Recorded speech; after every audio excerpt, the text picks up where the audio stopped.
How we doing out there? I'm served of the Most High. Everybody have a wonderful day.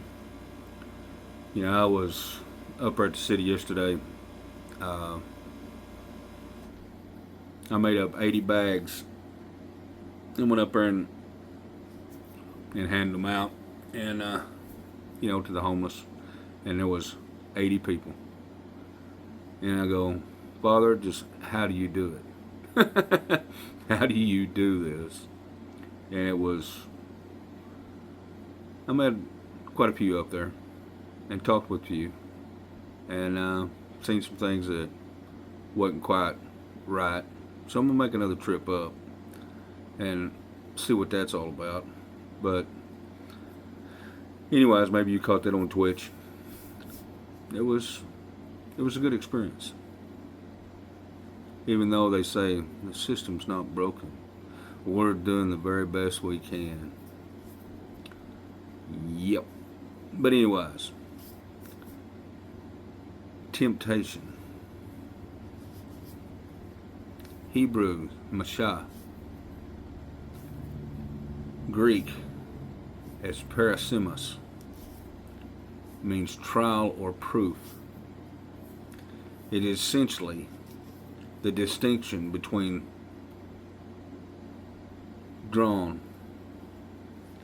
being drawn immediately between two antithetical ideas, which are embraced within the concept or this concept. On the one hand, temptation signifies any attempt to entice into evil. On the other hand, temptation indicates a testing which aims at spiritual good. Unless these two meanings are kept in view, the positives as over against the negative aspect, confusion inadvertently results. Most people at this day and age, from what I've seen out there, they don't take their discernment very seriously. The thing that your aspect of what you're trying to what your objective goal is how you get distracted or distraction. It could be handsome Jack, it could be good looking Julia. The point of one or the other is alluring themselves to be in your eyesight, in temptation. The bad aspect of it is if you go down that avenue, it can be a heated avenue. And we understand what that brings. Could be heartache, could be children, could be diseases, could be many things. The thing about it is the other aspect of the understanding of discernment, understanding the good part of temptation. And they go, is there a good part of temptation? God give you a good sense to say, I see that. Yes, she's beautiful, he's beautiful. Yes, they're talking to me. But is this my person? Does this serve me? There's many aspects of service.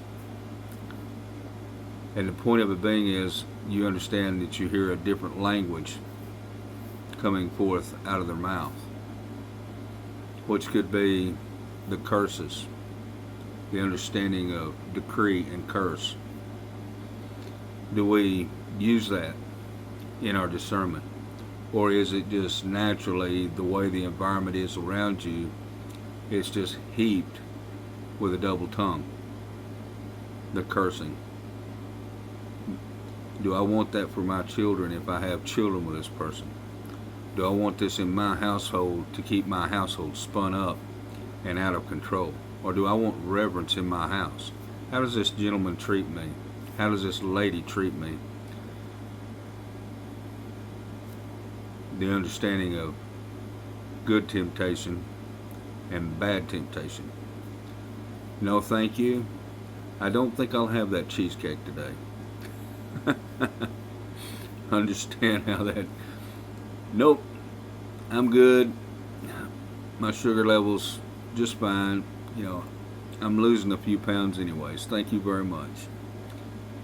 The understanding what does not serve you in these aspects and in these ways.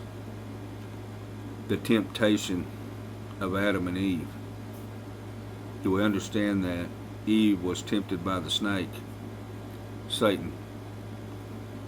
And then you look back at the point of Adam had a choice at that point to take a bite of that apple or not take a bite of that apple. Did he have a second wife? Or a first wife to a second wife? Was he brokenhearted? Was he trauma? Was trauma? Or was it fear? Did fear take him over from losing Eve because he knows Father would banish her? Was it the aspect of understanding right and wrong? The temptation of evil. Two sides of evil at that point. There was a bad side, which they chose, and there was a good side of recognizing that evil and walking away. The aspect of being tempted by the snake. Oh, you'll gain all this wisdom, you'll be more like God. You'll be able to take his place. You'll be able to do his same things that he does. She was tempted.